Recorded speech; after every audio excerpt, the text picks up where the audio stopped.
Good evening, everybody. And I must compliment Dr. Sarkar for presenting this wonderful case and your extempore presentation. I understand there was some confusion and you did not have the material ready for the case, but the way you took that case and the way you explained things to us was really, I got to learn a lot of things from you. Thank you, sir, for that. I'm very happy that Dr. Suryakant is also here. So whenever I goof up, whenever I do any mistake, probably is there to back me up. At the outset, I must express my thanks to JIMA, the Journal of IMA, and to my dear friend, Dr. Pal. I know Dr. Jyotimar Pal for दोस्त अभी एक decade हो गया. For more than a decade now, we are friends, and I got chance to work with him on various platforms. And I met him for the first time at API platform, and I get amazed by his organizing capacity. I get amazed by his, doing these programs for juniors programs, etc. So thanks, Dr. Pal, for being there for more than a decade, and I know I can always count on you that we will do a lot of programs together. I must thank IMA, Dr. Jayalal, of course, and Dr. Jayesh Dele, and of course the entire team. I have Dr. Ashokan here. I got chance to work under Dr. Ashokan for the End TB initiative that IMA took up. And of course, Dr. Singh is there, Professor Chatterjee is there, and of course, all of you, all students who chose to be here today to make this event successful. I think before we begin, it's time to take 2-second silence for those millions of lives which are at stake. A small 100 nanomicron virus started challenging the most evolved species, that is you and me, and it is threatening our existence with more than 130 million cases globally, 2.84 million deaths worldwide, and my Maharashtra is probably leading forefront with more than 55,000 deaths. COVID and tuberculosis, both if join hands together, can create havoc. One disease that we know for years together, for decades together, for centuries together, disease for which we are aware of treatment and still continues to threaten us, and that is tuberculosis. So let's talk about tuberculosis. Let me give you this case which is given to me. I present to you a case which I'm sure everybody here, irrespective of your specialty, is going to see. You may be in general practice, you may be in specialized practice, you may be chest, you may be tuberculosis, or you may be any other practitioner. Trust me, this kind of cases will come every now and then. Adult, 30 years old, no risk factors. He is non-diabetic, non-alcoholic, does not have any hypertension, is non-smoker. He comes to you with a small right-sided painless swelling, which is around supraclavicular area. And there are a couple of nodes there. He tells you that he has observed this swelling for a couple of days. It is not increasing. It is not, painful. It was just while dressing and he saw, and the family also pointed out that there is swelling, and he realized, and for a couple of weeks, it is still the same. It is not really changing its size, its dimension. And when you check, you feel there are a couple of nodes, they are matched together. And, the investigation, the most common investigation that one would think of asking is you will ask for a FNAC. FNAC test would pick up a caseating granuloma, and you do smear testing. Smear testing is negative, gene export is negative. So we have a case here where it is adult, no risk factors, non-smoker, presents to you with a painless swelling, which increases or which remains by and large same over a couple of weeks. And he's more anxious, more curious, because his family points out that there is a swelling and which is not going. He comes to you, evaluate him, matted lymph node, FNAC suggestive of granuloma. You get their smears done, which are negative. You do further investigation. You do X-ray chest. You do sonography. I mean, the approach in my mind for this kind of patient would be to do, first of all, to do diagnostic workup, in the sense what kind of disease this is, and second is to do mapping, in the sense where all is the disease. Say it is malignancy, for example, where all is the malignancy. Say if it is tuberculosis, for the example, where all is the tuberculosis. So you would want to do investigation there. You would want to do investigation then to look at the host factors, in the sense, you know that disease would depend on what kind of host you are dealing with. In the sense, if patient has got underlying comorbidities, his hemoglobin is low, sugars high, probably the course outcome could be different. And I probably could lay my hands on a couple of slides which I want to present to you, which will tell you about approach to this kind of cases. So you have a lymph node. If it is in senior patients, say somebody who's 40, 45 and above, and if it is little bigger lymph node, if it is non-tender but hard, you have a hard and a stony hard lymph node, you can be always certain this is malignancy. All you need to do is excise that lymph node, excise the whole lymph node and send it for various tests, because you will not only need histopath, you would also need immunohistochemistry and further testing, genetic mutation testing, etc., to identify the right kind of treatment. You look at lymph node if it is localized or generalized then. Though my patient here that I'm presenting you has a localized lymph node, but you may have a situation where a patient may be knowing about just one lymph node. When you evaluate, you realize there are other lymph nodes as well. If it is a generalized lymph node, say patient has got cervical lymph node, also has got axillary lymph node, you palpate the abdomen and there may be spleen and liver, you can be certain that you're talking about lymphoma. The other situation could be immunocompromised state, it could be fungal infection, it could be metastatic, etc. You may also see this kind of lymph node without much of liver spleen involvement in sarcoidosis. That is about generalized lymph node. Imagine you have a localized lymph node. Then try to figure out where is the lymph node, whether it is the cervical area, it is supraclavicular area, axillary or inguinal area.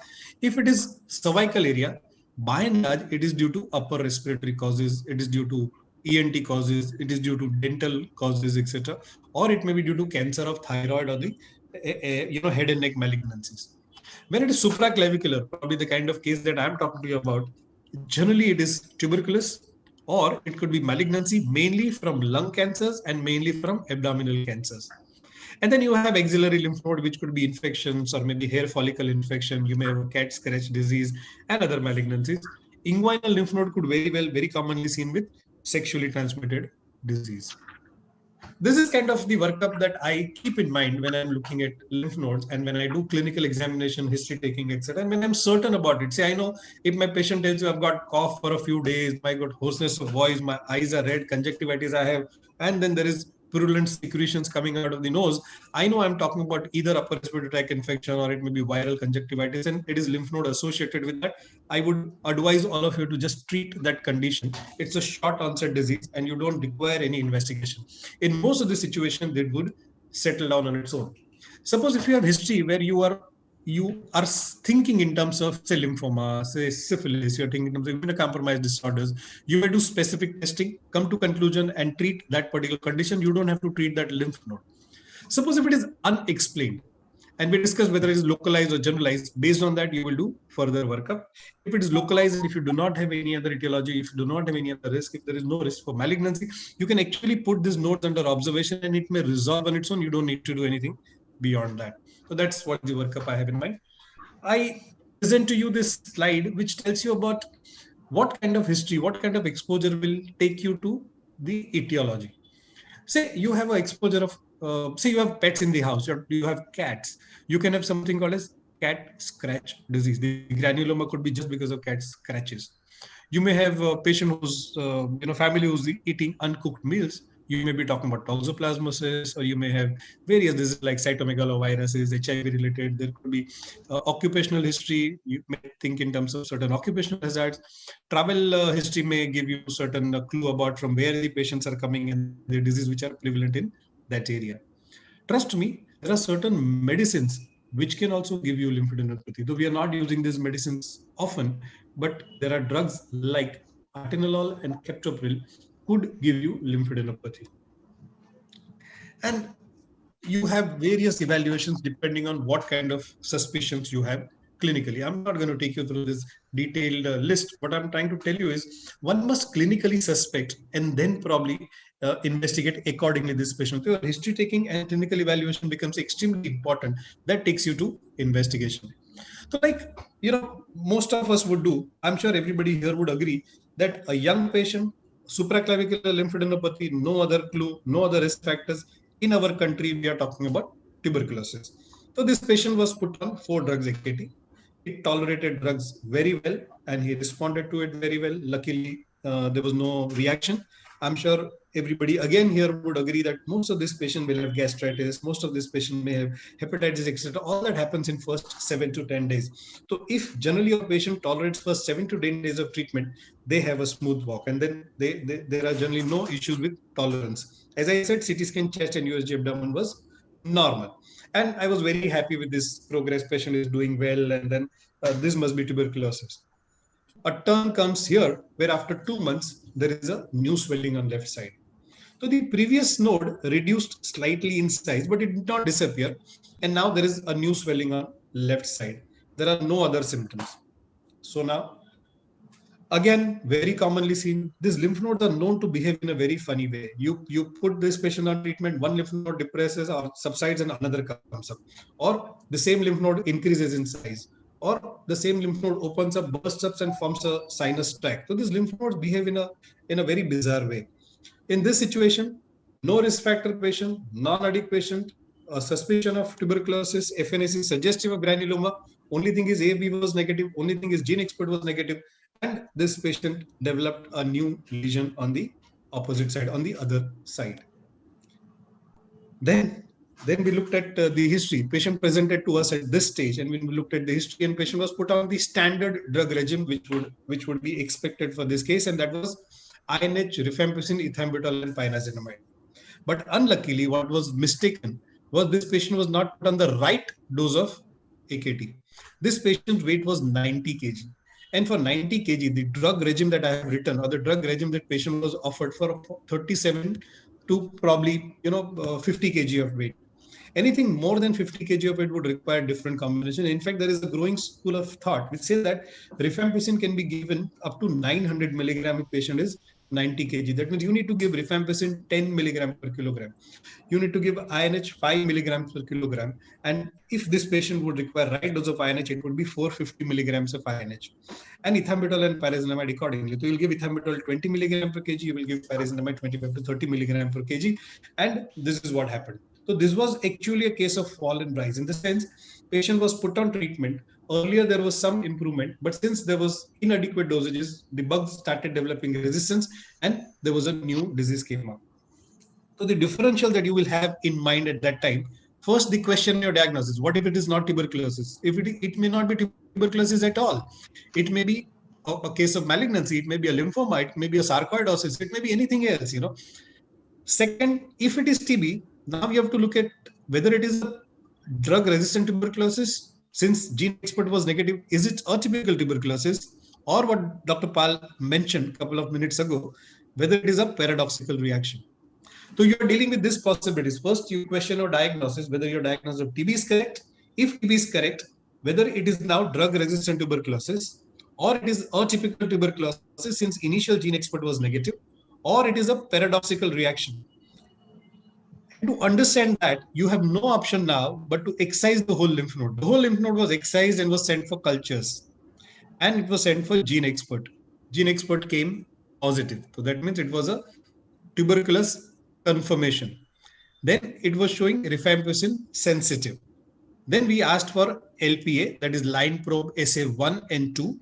And line probe assay 1 and 2 showed that it is quinolones and aminoglycoside sensitive, but it is INH resistant. And hence, it was concluded that we are talking about a drug, we are talking about tuberculosis for sure. We are talking about INH resistant, that is drug resistant tuberculosis, where there is only single drug resistant. It is called monodrug resistant. So you may have a drug sensitive TB and a drug resistant TB. Drug resistant could be monodrug resistance, where you could be resistant to one of the drugs. It could be multi-drug resistant tuberculosis, where it is resistant to INH and rifampicin for sure. And then depending on what other drug resistance it is there, it is called extended drug resistant tuberculosis.